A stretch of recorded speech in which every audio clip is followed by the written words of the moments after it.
अस्सलामुअलैकुम प्यारे बच्चों, welcome to our Urdu channel Urdu Dars अदब।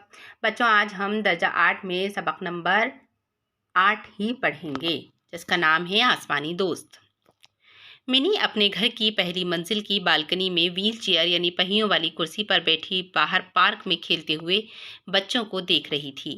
तेज हवाएं चल रही थीं, दरख्तों से छोटी छोटी शाखें और पत्तियां टूट टूट कर हवा में उड़ रही थीं। बच्चों पर मौसम के नर्म गर्म होने के कोई असरात नहीं थे। वो तो अपनी खेल कूद में मस्त थे। मिनी, अंदर आ जाओ, उसकी मम्मी ने अंदर से आवाज़ दी। 1 मिनट मम्मी, मिनी ने धीमी आवाज़ में कहा। वो व्हील चेयर को बालकनी के सिरे तक ढील ढकेल कर ले गई और बच्चों को खेलते हुए देखने लगी। उसकी मम्मी बाहर बालकनी में आ गईं।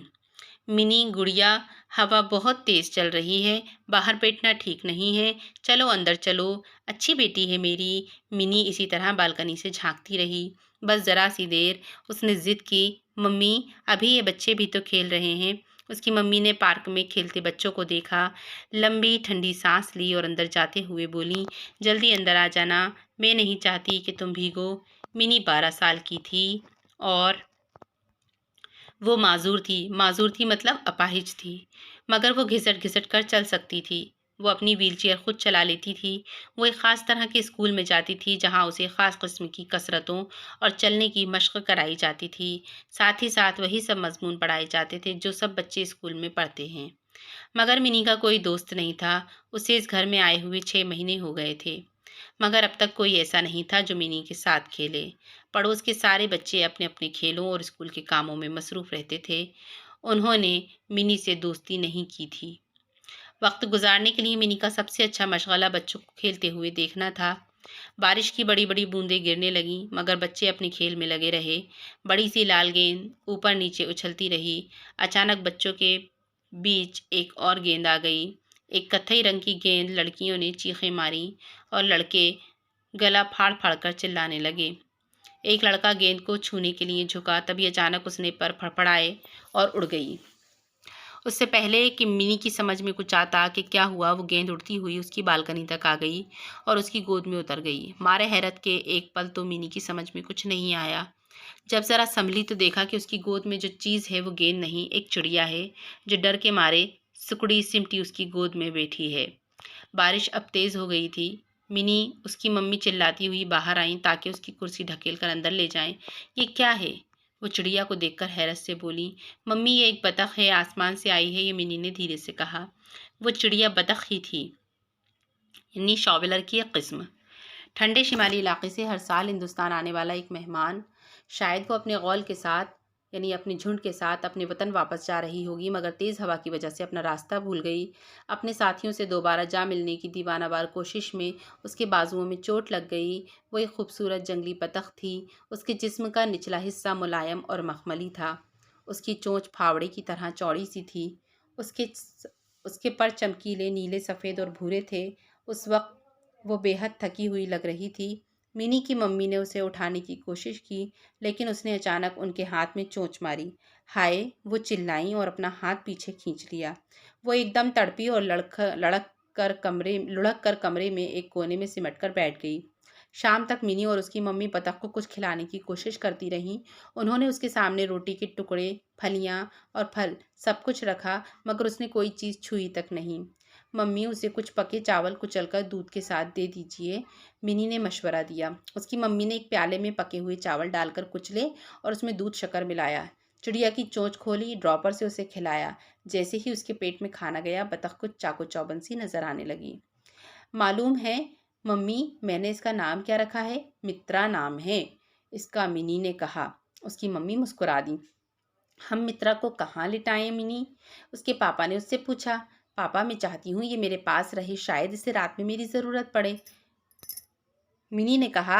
आखिर उन्होंने मित्रा को एक तिनकों की टोकरी में बिठाकर मिनी के पलंग के पास रख दिया। मिनी की उम्मीदों के खिलाफ मित्रा ने रात में उसे बिल्कुल नहीं जगाया। जब सुबह सवेरे उसकी आंख खुली तो मिनी को पहला ख्याल यही आया कि पलंग के पास रखी टोकरी में झांक कर देखें, मगर डर और घबराहट से उसका हाल ख़राब हो गया जब उसने देखा कि टोकरी खाली है। मित्रा मित्रा, मिनी एक कोहनी के बल पर उठकर चिल्लाई और उसने देखा कि वो बाथरूम में से आंखें चमका चमका कर उसे देख रही है। वो खिलखिलाकर हंस पड़ी। बतख बस फुदक फुदक कर चल पाती थी। वो उड़ने की जानतोड़ कोशिश कर रही थी। मिनी, क्या हुआ? उसकी मम्मी घबराकर चिल्लाईं और कमरे में आ गईं। मगर जब उन्होंने बतख को अपनी बेटी के बाजुओं में देखा तो उनकी घबराहट खुशी में तब्दील हो गई। मैं तुम्हारे लिए और तुम्हारी दोस्त के लिए नाश्ता लाई हूँ। जब मिनी मित्रा को दबोच कर उसे नाश्ता खिलाने की कोशिश कर रही थी तो दरवाजे की घंटी बजी। जैसे ही मिनी की मम्मी ने दरवाज़ा खोला तो बच्चों की एक टोली ने उसको नमस्ते कहा। वो सब अपने स्कूल का साफ सुथरा यूनिफॉर्म पहने हुए थे। आंटी, क्या हम चिड़िया को देख सकते हैं? उन्होंने पूछा। मित्रा को ड्रॉपर से खाना खाते देखकर बच्चों को बहुत हैरत और खुशी हुई। खाना खाने के बाद वो फुदक कर दूर जा बैठी। उन्होंने उसे पकड़ने में मिनी की मदद की। स्कूल की बस पकड़ने के लिए उन्हें जल्दी जाना था। हम दोपहर में फिर आएंगे मिनी, उन्होंने कहा। मिनी भी स्कूल जाने के लिए तैयार हो गई। बेचारी बतख अपने दोस्तों को कितना याद कर रही होगी। शाम को बच्चों में से एक लड़के बंटी ने बतख को देखते हुए कहा, अब तो इसके लिए नए दोस्त बनाना और भी मुश्किल है क्योंकि अब ये लूली हो गई है। अंजू ने कहा और फौरन ही उसे ख्याल आया कि उसने क्या कह दिया। तू जल्दी से उसने मुंह दबा लिया। हम उसे ताकतवर बनाएंगे, मिनी ने कहा। बच्चे मिनी के साथ चिड़िया की देखभाल में जुट गए। इस वाक़ये से उसे कितनी तकलीफ़ होती होगी। अगले दिन अंजू अपने साथ एक मोटी सी किताब लाई। देखो, बतखों के बारे में सब कुछ तुम इसमें से पढ़ सकते हो। मित्रा शॉवलर कहलाती है। बच्चों ने खुश होकर उसे घेर लिया और शॉवलर की आदतों के बारे में सब कुछ पढ़ लिया। मित्रा पता नहीं कितने मील का सफ़र तय करके आई होगी, शायद हज़ारों मील का। बंटी ने उसे टोक कर कहा और सेहतमंद होकर ये हज़ारों मील उड़कर अपने घर जाएगी। परोसे हज़ारों मील उड़कर अपने घर जाएगी। आखिर उनके दोस्त परिंदे की रुखसती का दिन आ ही गया। मिनी के पापा सब बच्चों और बतख को लेकर झील पर गए। बच्चों ने मित्रा को प्यार से मिनी की गोद से उठाया और आहिस्ता से उसे झील में छोड़ दिया। उसने तैरना शुरू कर दिया और अपनी चोंच से पानी में कुछ खोदने लगी। बच्चे बहुत देर तक वहाँ खड़े उसे देखते रहे। अगले दिन मिनी बालकनी में बच्चों को खेलते देखने लगी तो पार्क में कोई नहीं था। फिर दरवाजे की घंटी बजी और बच्चों की फौज अंदर आ गई। आंटी, प्लीज़ मिनी हमारे साथ पार्क में खेलने के लिए भेज दीजिए, उन्होंने कहा। हम उसे व्हीलचेयर पर हिफाजत से वापस ले आएंगे। मोहब्बत भरे बहुत से नन्हे मुन्ने हाथों की मदद से मिनी सीढ़ियों से उतरी और पार्क में ले जाई गई। मैदान से उसे व्हीलचेयर पर बिठाकर सब बच्चे खेलने लगे कि इसके बाद भला मिनी अकेली और उदास क्यों रहती। तो ठीक है बच्चों, समझ में आई आपको ये कहानी। अब ये इसके अल्फाज मानी दिए हुए हैं जो आपको अपनी कॉपीज़ में लिखने हैं। मैं आपको इसके नोट्स भेज दूंगी या फिर आप इसको डिस्क्रिप्शन बॉक्स से डाउनलोड भी कर सकते हैं, इस पूरे चैप्टर के नोट्स। ठीक है बच्चों, अब मुझे यानी आफरीन को इजाज़त दीजिए। इस चैप्टर में इतना ही। वीडियो पसंद आए तो लाइक और शेयर कीजिए, साथ ही साथ चैनल को सब्सक्राइब भी कीजिए।